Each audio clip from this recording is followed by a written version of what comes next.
before I talk about what I want to talk about, I just want to dispel a myth that I'm sure most of you are aware that it's a myth, but some of you might not be, and that is the idea somehow that has crept into Muslim culture that boys are better than girls, or actually more preferable. And I think part of the problems that we have in our Muslim communities have to do with cultural problems, and I would say that they're universalized. They just manifest differently according to different cultures. The United States is also a country that suffers from that same problem in its view and attitudes towards women. And in fact, Dr. Abdul Hakim Winter wrote a paper that is really worth reading called Boys Will Be Boys. And in that paper he describes the fact that it's actually Islam that prevents this very insidious idea from taking over. Because if you look outwardly at the situation that we have, the vast majority of men have certain qualities that are superior to the vast majority of women in the outward. And most of them have to do with basic physical qualities. And in fact, the physiology of women's design it's not designed for rough sports. And one of the major problems that's occurring in America, because young girls are beginning to play contact sports and rough sports, is the increase in the number of sports-related injuries that actually relate to physical structures, the difference between the knees of men and the knees of women, the difference between the hips. Female hips are very different. The shoulder blades. If you look at the basic bone structure of a woman and you look at the basic bone structure of men, they are different. So there's a physical difference. Now, obviously, there are certain women that are very strong, and then there are certain men that are very weak.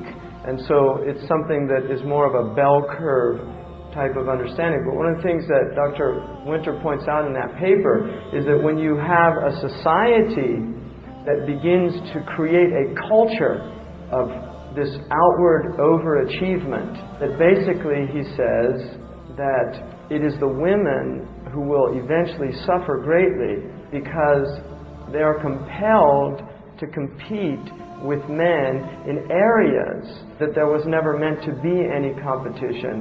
And this is why there's this attempt now to reach this threshold where females can actually compete in male sports categories. So there's this idea of finally getting a woman who can actually make it to pro basketball in the men's league. Now, as of now, it was a great historical event when this poor woman dunked a basketball in a basketball game recently. It was considered like this immense event that she was able to do this dunk that occurs every single day all over the country by men playing basketball. Is this what we want our women to be doing and competing in? And what Islam does is it creates a competition not in the outward but in the inward.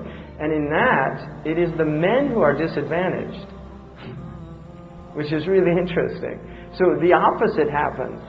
If you look in a sports track, you have, if you watch an Olympic sport or even in high school, you have the people in the outward lap are given a head start because the people in the inward lap have a shorter run on that first lap. By the second lap, because they can all move into the inward lap, it will equal out. But they put the runner who's in that outward lap, they give him a head start because in the end it's going to equal out. And the same is true, you see, for the inward spirituality. Men are given this head start so that it equals out. And that's why men are given things that they're to do spiritually, like the qawama.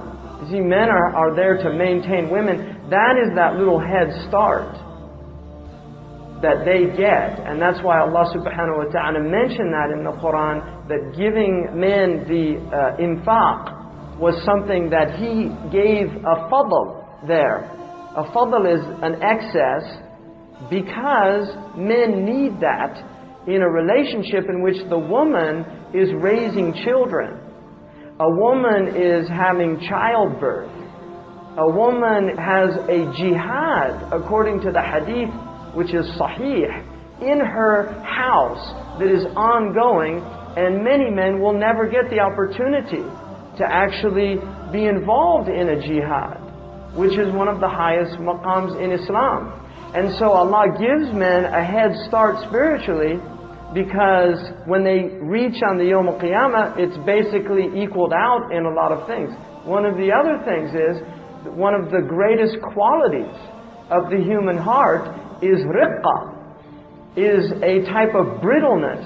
And the Prophet ﷺ praised the Yemenis because he said, araqu quluban, that they are more brittle-hearted than other people. In other words, they wept easier, and that was better for them in terms of their relationship with Allah subhanahu wa ta'ala, because one of the descriptions that Allah gives about people that love Allah is that they weep easily. Now, spiritually, women have a total advantage over men in that area, because most men have a very difficult time weeping. And the Prophet ﷺ actually said, if you can't do it, then at least fake it. You see, but women don't need to fake it. They can actually weep very easily, and when they take a spiritual path, it's something that comes completely natural to them to actually have that ability to weep, because the heart has this softness, this rahmah. محمد سيد الكونين والثقلين والفريقين من عرب ومن عجم. محمد سيد الكونين والثقلين والفريقين